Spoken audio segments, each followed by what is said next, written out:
He was banned. He was exiled. His books were burned and prohibited in country after country, but he never disappeared from history. More than 200 years ago, Karl Marx made a bold and controversial prediction. Capitalism, the dominant economic system of his time and ours, would eventually collapse.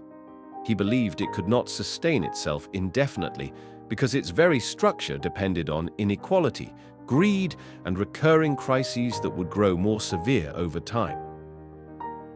At the time, many laughed at him. Capitalism, they thought, was only growing stronger. They believed technological progress, free markets, and competition would create better lives for all. But if we look around today, we see a world facing climate disasters, extreme wealth gaps, a handful of billionaires competing in space, and millions of workers struggling to survive on unstable incomes and insecure jobs. The question Marx asked back then still echoes today. Is this system really working for everyone, or just for a few? So, is Karl Marx still relevant in our modern world?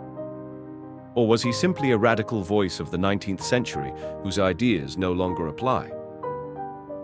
Let's dive into his life, his key ideas, and the global legacy he left behind.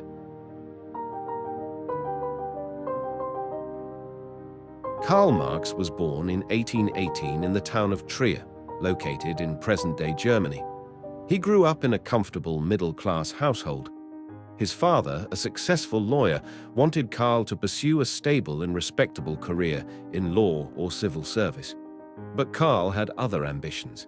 He was fascinated by philosophy and deeply concerned with issues of justice, power, and inequality. At university, he became involved with radical intellectual circles and started to question the foundations of European society, its politics, its economics, and its morality.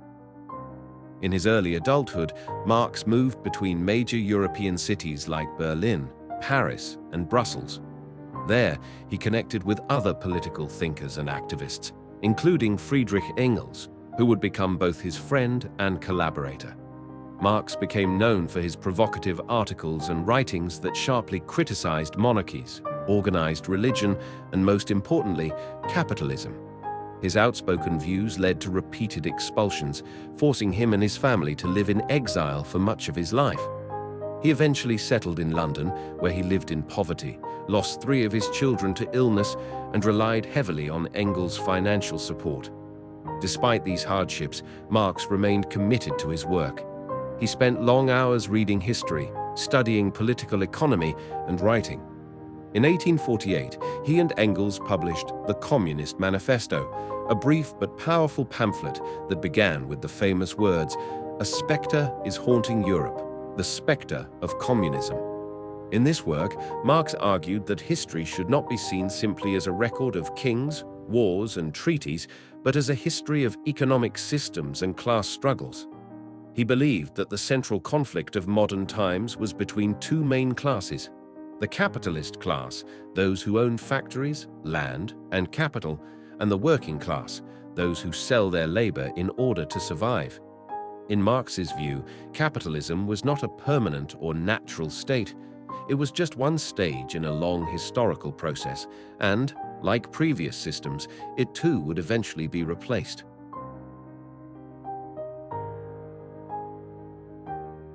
Marx's writings can be dense and theoretical, but his core ideas can be broken down and explained more clearly. Let's look at 5 of his most important concepts. Historical materialism. Marx believed that material conditions, specifically how societies produce and distribute goods, are the primary drivers of historical change. In other words, history is shaped not by ideals or individual leaders alone, but by economic systems and class relations. According to this view, the structure of society, its laws, culture, and institutions, is built upon its economic base. For example, in a society dominated by large landowners, the legal system and government will tend to protect landowning interests. In an industrial capitalist society, politics often align with the interests of factory owners and financiers. Class struggle. At the heart of Marx's theory is the idea that history is a story of struggle between different social classes. In ancient societies, it was slave owners versus slaves. In the feudal era, it was lords versus peasants. In Marx's time, and still today, he argued, it was capitalists versus workers. The interests of these two groups are fundamentally opposed. Capitalists aim to maximize profit, while workers want fair wages and safe working conditions. This ongoing conflict, Marx believed, would eventually lead to major social transformation. Surplus value and exploitation. One of Marx's most influential economic concepts is surplus value. When workers produce goods or services, they generate value, but they are typically paid less than the full value of what they produce. The extra value, the surplus, goes to the employer as profit. Marx argued that this dynamic is exploitative. In his view, capitalist wealth is built upon the unpaid labor of workers. Profit, therefore, is not just a reward for risk or innovation, it is the result of systemic inequality built into the wage-labor relationship. Alienation. Marx also focused on the human cost of capitalist labor. Under capitalism, he argued, workers are alienated in several ways. They are alienated from the products they create, which they do not own, from the process of labor, which is often repetitive and disconnected, from their own creative potential, and from one another. For example, a factory worker who assembles one small part of a product may feel no connection to the final result and no pride in their work. Marx believed this alienation damaged people's sense of purpose, identity, and community. The collapse of capitalism. Marx believed that capitalism was inherently unstable. He argued that over time, competition would push businesses to cut wages and increase exploitation to maintain profits, deepening inequality and creating recurring economic crises. Eventually, Marx predicted, the working class would become so discontented and organized that they would rise up, overthrow the capitalist system, and establish a new, classless society, communism, based on shared ownership and cooperation. Marx acknowledged that this transformation would not be easy, but he believed it was inevitable.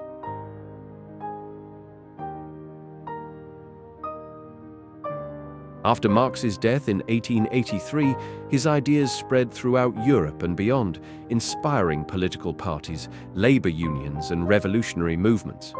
One of the most significant moments in Marxist history came in 1917, when the Russian Revolution overthrew the Tsarist monarchy.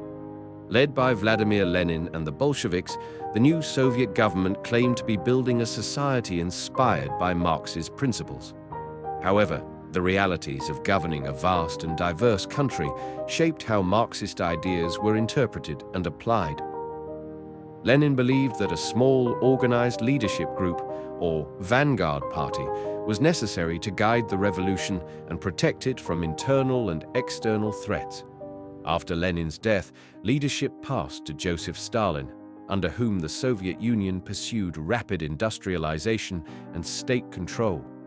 This era brought major developments in infrastructure and education, but also significant restrictions on political freedom and limited space for political pluralism.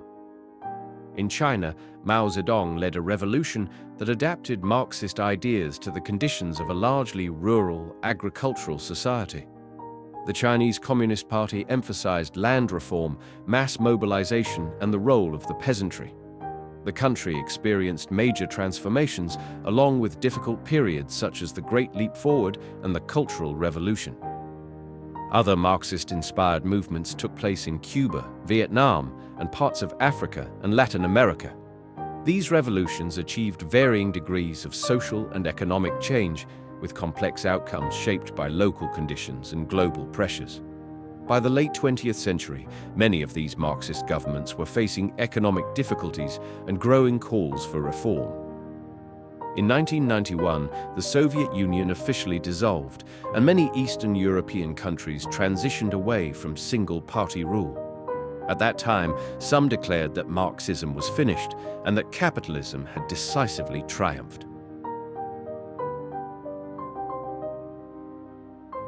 But history has a way of circling back. In 2008, the world experienced a major financial crisis. Banks collapsed, millions lost their jobs and homes, and governments spent trillions to bail out large corporations, while ordinary people faced austerity and uncertainty. In the wake of this crisis, many turned again to Marx's writings, looking for explanations that mainstream economics didn't seem to provide. Sales of Das Kapital and the Communist Manifesto surged. Protest movements like Occupy Wall Street rallied against economic inequality and the power of the 1%. Political figures such as Bernie Sanders in the United States and Jeremy Corbyn in the United Kingdom gained widespread support by speaking out against inequality and calling for democratic socialism. Meanwhile, young people began asking Marxist-style questions again. Why are so many people homeless while a few own billions? Why are wages stagnant while corporate profits soar? Why does economic growth often come at the expense of the environment? On social media, Marx's ideas have found new life. Memes about late-stage capitalism, explainer videos about surplus value, and online communities devoted to socialist theory have brought his work to new generations. While interpretations vary, the core concerns Marx raised, economic injustice, class power, and systemic instability, remain at the heart of today's political debates.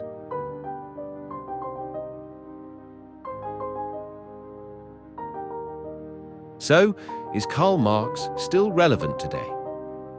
While his predictions didn't all come true, capitalism didn't collapse globally, and the international working class didn't unite in a single revolution, his analysis still offers a powerful lens through which to view the modern world. Marx helps us ask essential questions. Who holds power in our societies? Who benefits from the current system? Why do so many people still struggle despite advances in wealth and technology? In a world where billionaires grow ever wealthier, workers are increasingly exploited through algorithms and gig platforms, and the environment teeters on the edge of collapse, Marx's insights continue to feel urgent. Perhaps he didn't offer a flawless roadmap to a perfect future, but he gave us tools to understand the flaws in the present. As he famously wrote, "The philosophers have only interpreted the world. The point, however, is to change it." The world still needs changing, and it seems that Marx still has something to say about how to do it.